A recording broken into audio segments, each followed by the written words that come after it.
What's up guys, welcome back to another video. In this video, I will show you how to change a rev tag on Revolut.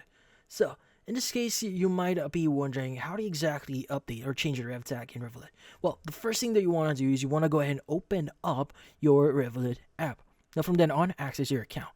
Now in here, you want to go ahead and click on your profile icon at the top left of your screen.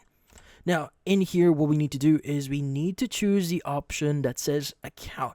So usually it's going to be at the very bottom section here. Go ahead and click on account.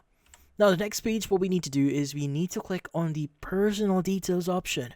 Now, the next page, I won't be able to exactly show you what it's going to look like because this screen is actually protected. Since this contains a lot of personal details, and for security reasons, I won't be able to show it to you. But in this page, you should have or you should be able to update your rev tag. So go ahead and choose the rev tag option or field there. Go ahead and update it and make sure to click on the save or update button that you see there and to basically save your changes. But in this case, that's about it.